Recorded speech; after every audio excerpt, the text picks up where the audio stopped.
it sounds like you've trained under both Part 61 and Part 141 programs. And which were the biggest differences or takeaways from each one? I wouldn't say necessarily easily. It was challenging more in the fact that I think what really contributed for that scholarship was who I knew. Um, you know, you can put in your resume, you can put your best foot forward, and you can definitely write a good essay. But when it comes down to like you having great letters of recommendation, that oftentimes is kind of challenging, especially because you're asking someone else to go out of their way for you. If you could log your next 100 flight hours in any aircraft, no budget, what would it be and why? Welcome back to the LD Aviation podcast. I'm your host, Lindsay Dyer, and today we're talking shop with someone who's got both feet on the ramp and a clear vision for a future in the skies. So joining us is Luis Rodriguez, a motivated and mission-driven private pilot with an instrument rating, nearly 200 hours of PIC time, and a whole lot of hustle. From wrangling Gulfstreams on the ramp at Sheltair to mastering cross-country IFR flights out of Tampa Executive, Luis is living proof that you don't need decades-long resume to bring serious value and great stories to the aviation world. Luis is also the proud recipient of the 2025 NBAA IOC Scholarship, which, let's be honest, makes him officially cooler than most of us because, well, we're just trying to remember our login to NBAA. He was out there winning scholarships. He's fluent in both English and Spanish, active in AOPA, the Latino Pilots Association, TBAA, and even finds time to volunteer with Feeding Tampa Bay, because apparently sleep is optional when you're on a mission to elevate your career and your community. So whether you're an aspiring aviator or fan of just a great work ethic, or just curious how someone goes from civil engineering studies to full throttle FBO life, this episode is for you. So let's get into it. Welcome, Luis. Hey, thank you so much for having me. So excited to hear your story. I first heard about you when you won the NBAA scholarship. And I know there's people who win those scholarships there's always something special about them. So that's why we wanted to have you on the podcast. We want to hear all about that. But let's kind of first figure out or hear about what first sparked your interest in aviation. So for me, basically all my life, I've been surrounded by it. My mom worked in the airlines for customer service. So she actually went back when it was AirTran, and then when Southwest bought AirTran out. And so with over 24 or 5 years, always getting the buddy passes and always inside of one of those planes traveling somewhere. It's just kind of been part of my bloodline. And I used to always love being part of those, like, bring your child to work days and seeing all those big airliners. That is so cool. Is there I don't know, what's the most fun place that you guys went with a buddy pass? For my sister's graduation, we went to Hawaii. All right. Very cool. Yeah, that was amazing. That is so cool. I have some experience with the buddy passes, and my dad retired with basically Delta. And so, yeah, I really enjoy that. It opens up a whole lot of opportunities, not having to pay for that full price ticket. So. Oh yeah, love it. Very cool. Awesome. Okay, so then let's move into more of like your flight training journey. So it sounds like you've trained under both Part 61 and Part 141 programs. And which were the biggest differences or takeaways from each one?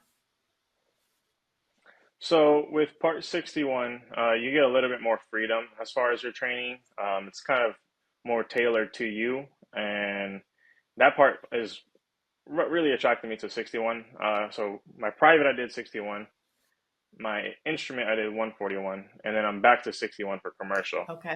And my reasoning for going into 141 for instrument is, unlike 61, there's not as much freedom, but it's more of there's a syllabus. So this is every lesson you're going to do. You already know what you have to study up for, and it's a lot more structure, which for instrument flying is what you do in the airlines. So I really wanted to fully dive into that and not mistake it. Like I wanted to know it instead of just knowing it for the test.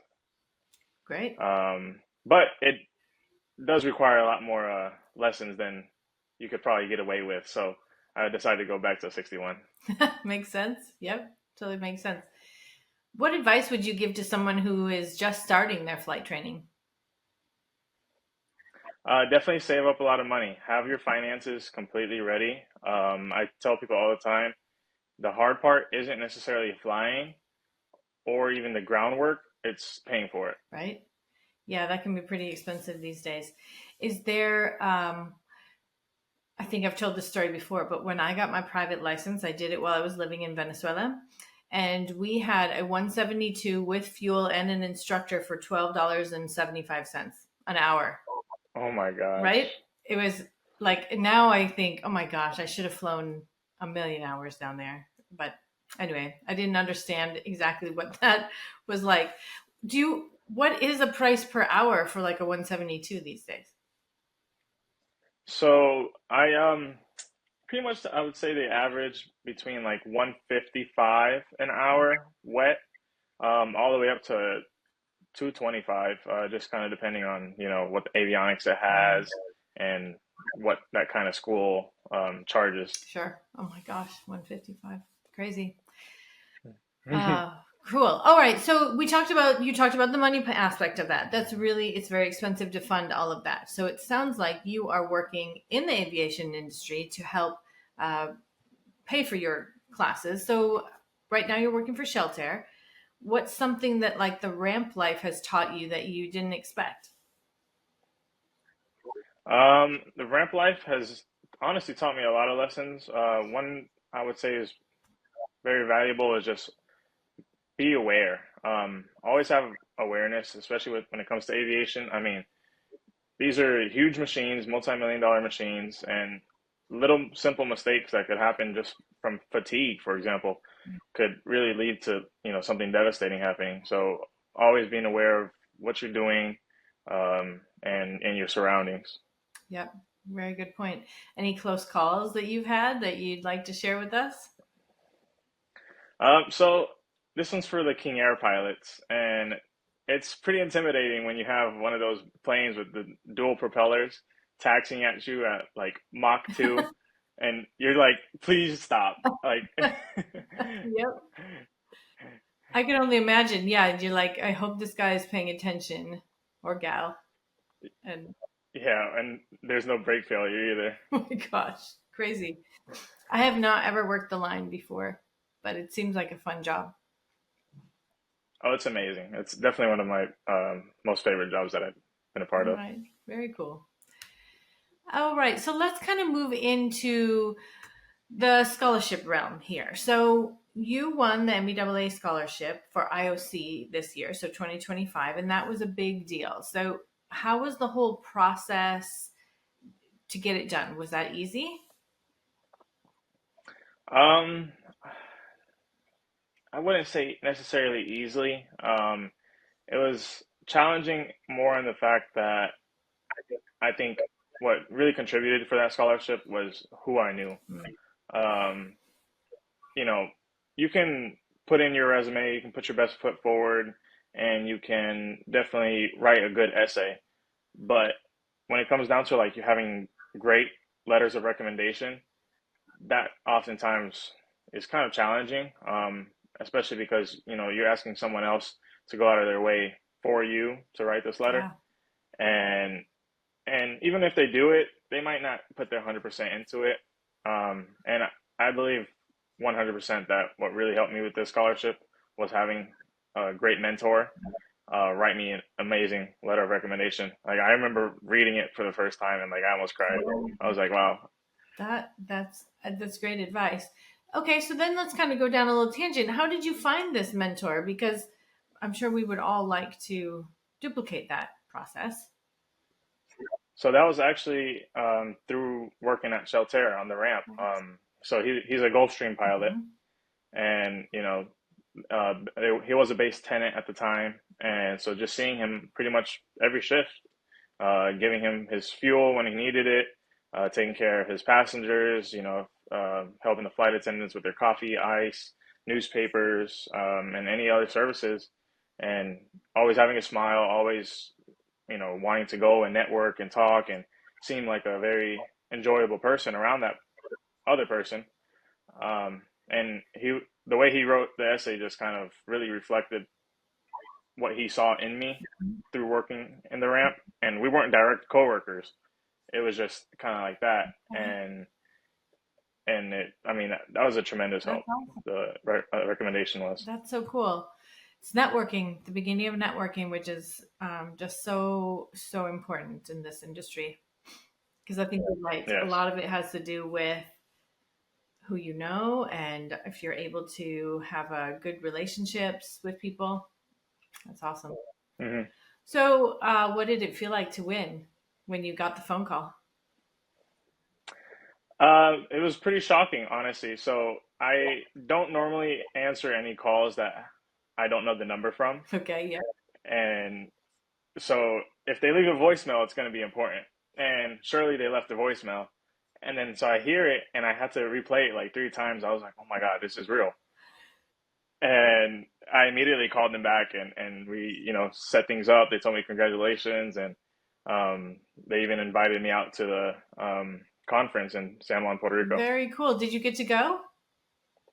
Yeah, Oh, yeah. so cool. I heard that one was great. And what a nice location. I don't remember it ever having been in in Puerto Rico before.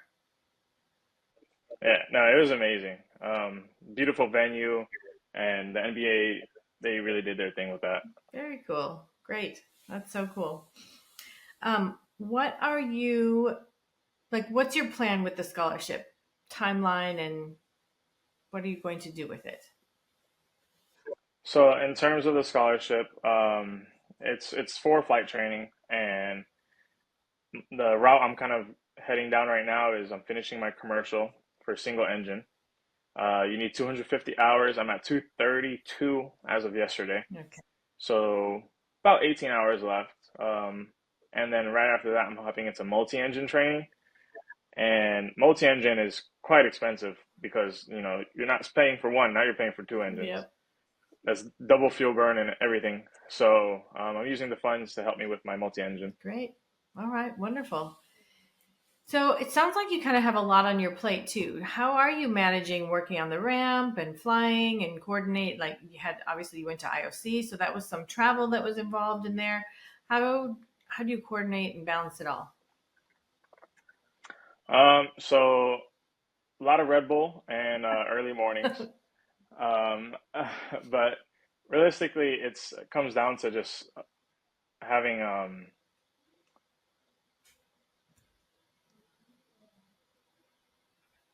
sorry. You can totally start over, and we can.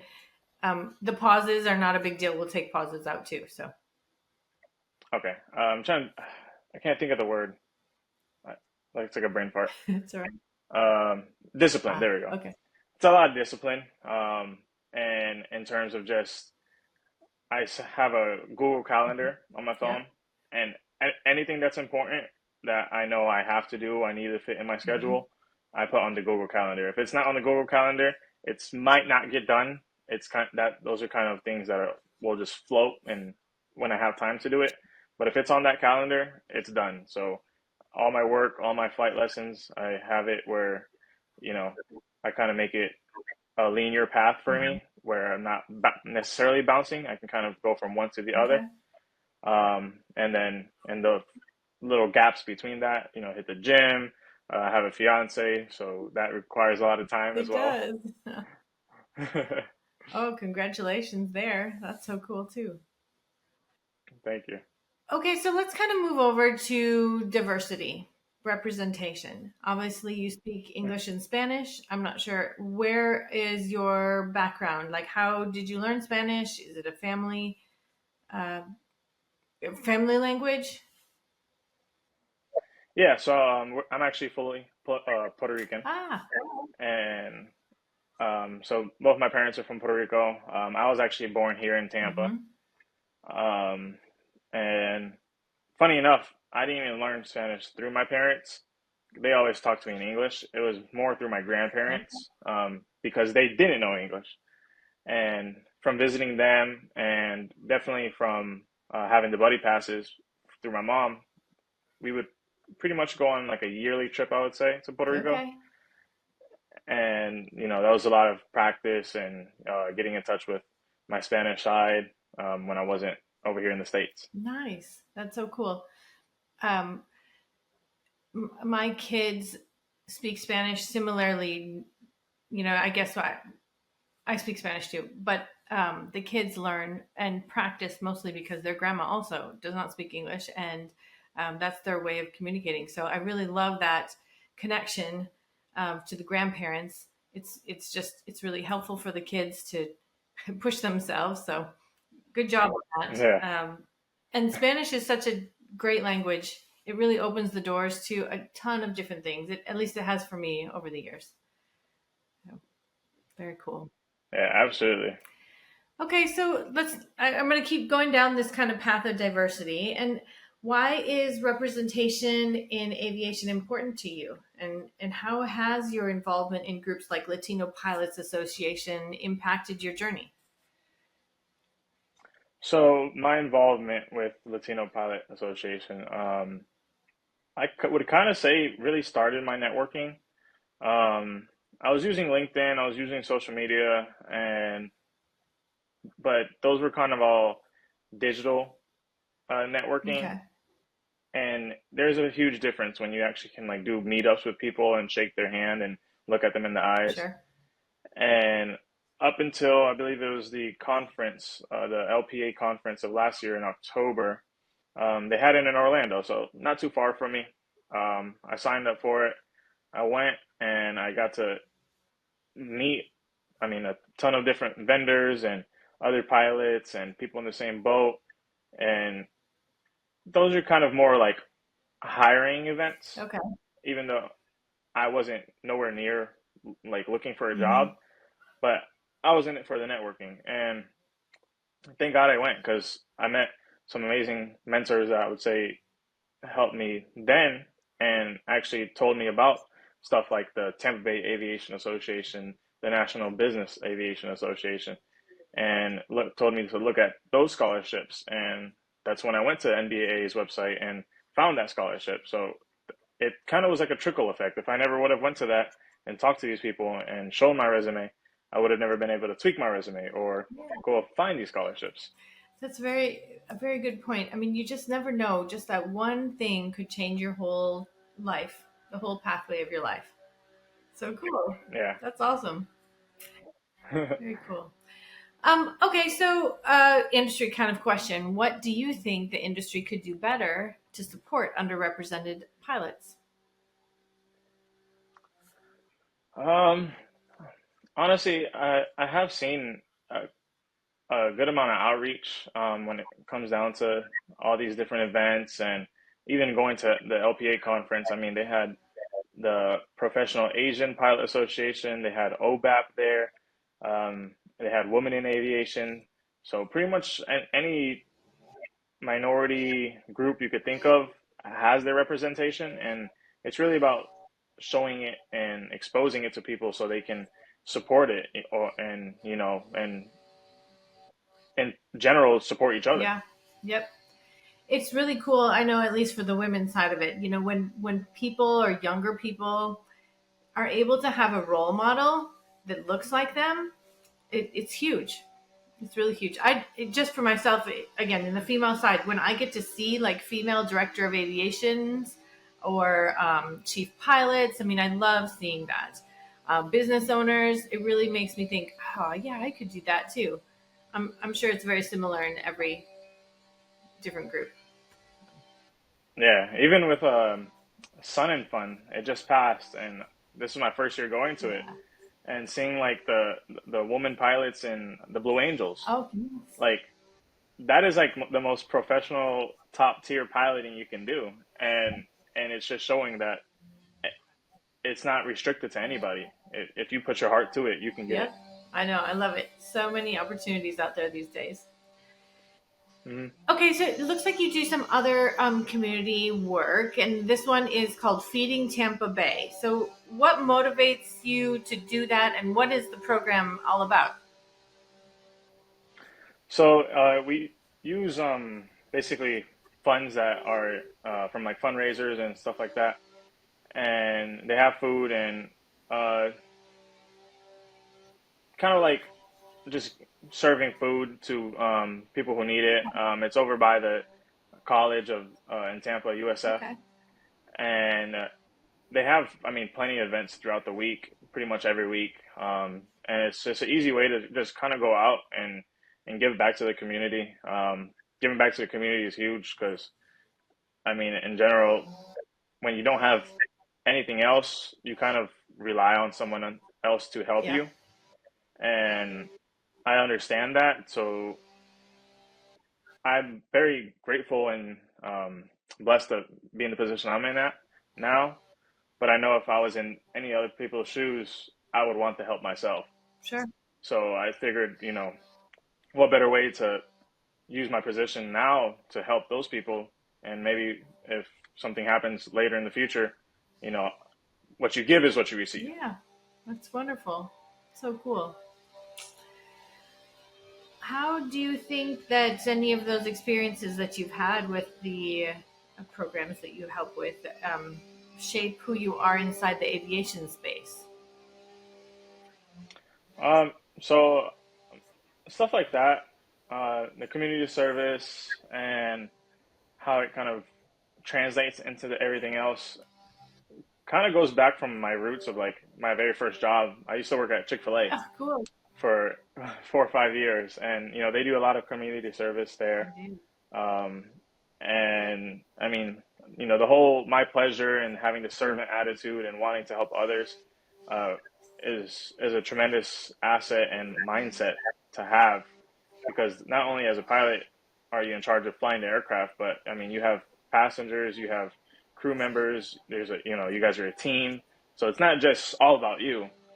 It's about everything that gets that plane from point A to point B, and having compassion and just other attributes that you really won't get if you don't focus on others. Really good point. Very good point. We love Chick-fil-A in our family. We're always over there. Wonderful, wonderful restaurants and people. Um, my kids were born in Georgia, where the original one put together and stuff. So, long time experience with Chick-fil-A, and just love their training program. So, very cool. Yeah, absolutely. Great. All right. Where going forward, like looking out into the future, how about in 5 years? Where do you hope to be in 5 years?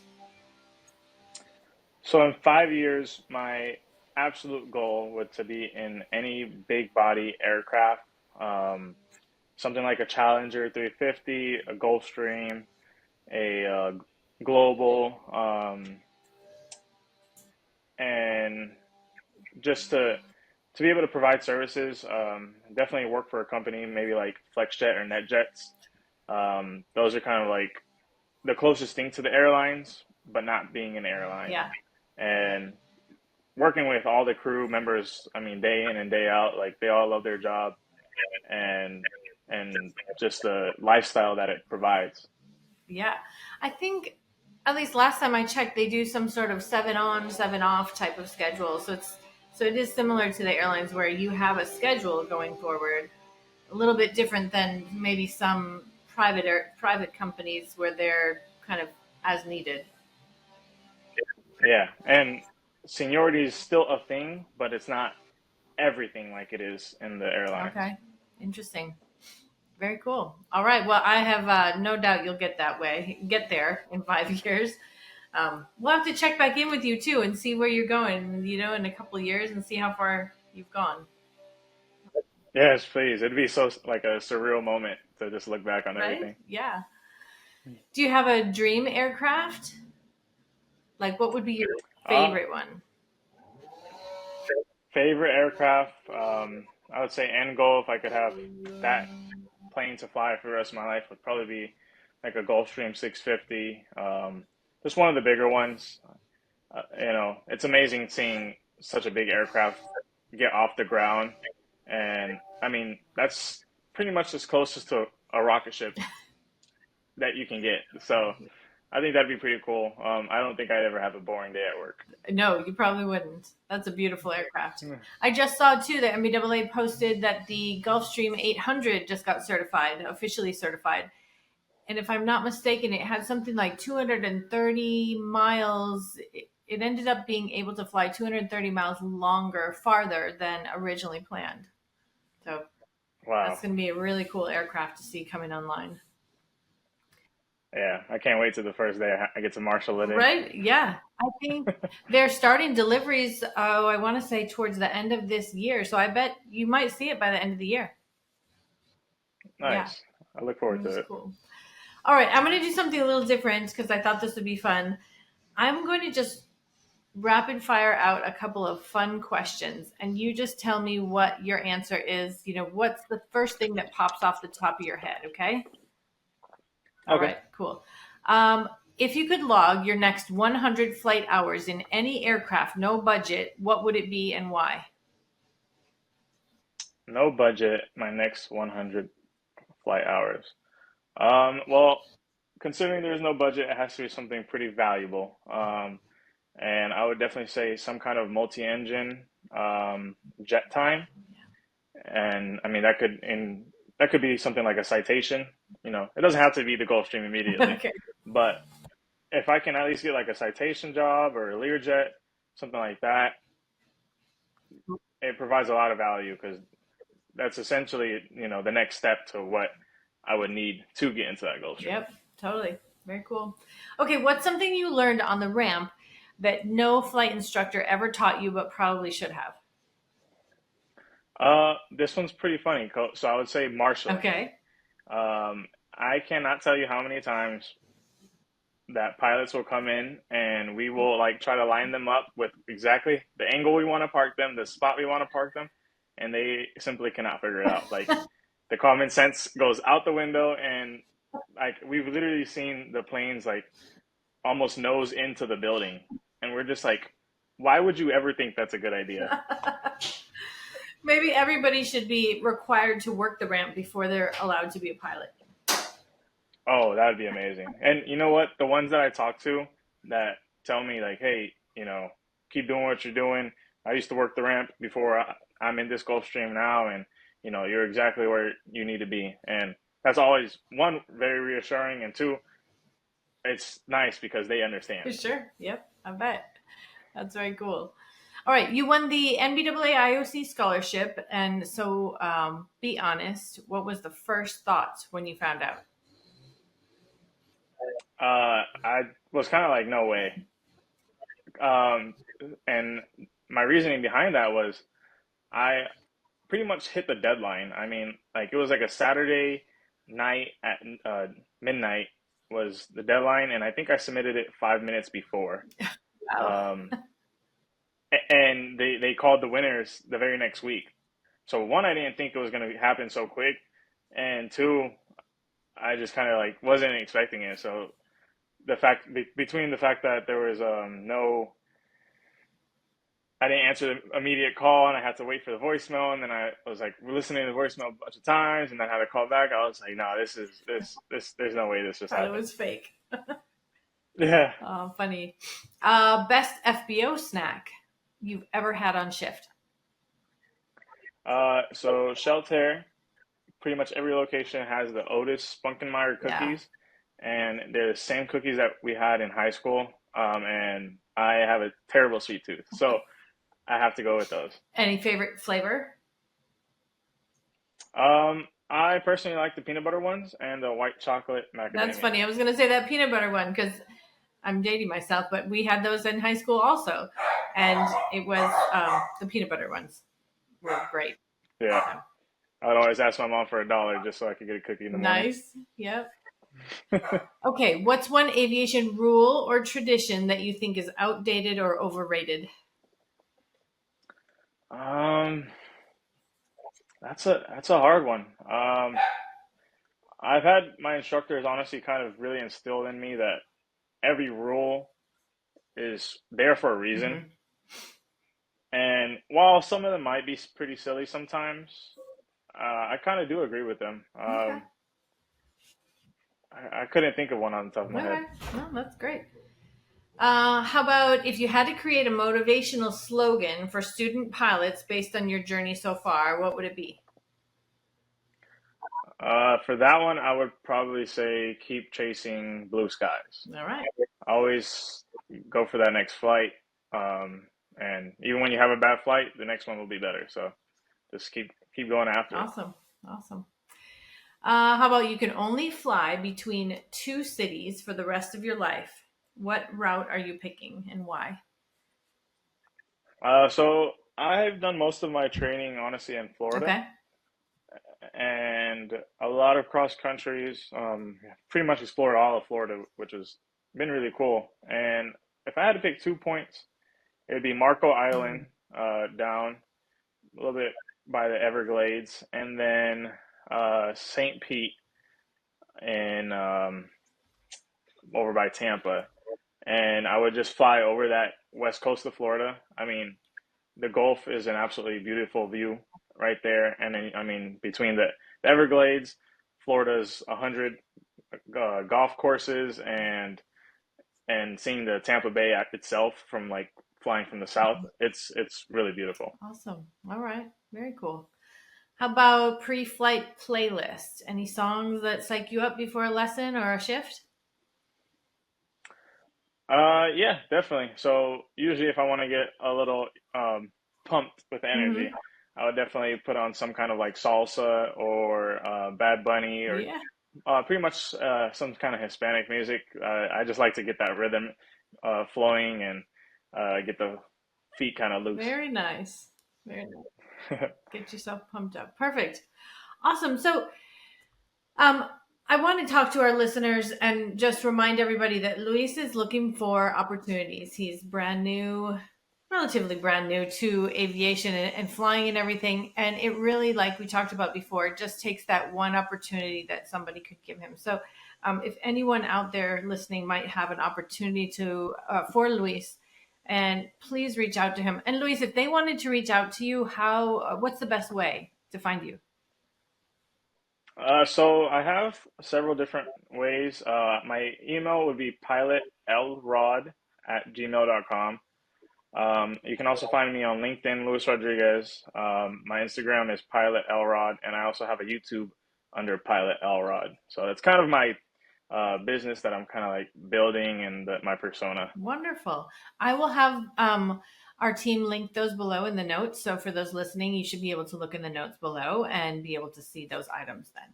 So, well, great. Sweet. That wraps up another episode of the LD Aviation podcast. Really huge thanks to you, Luis, for joining us today.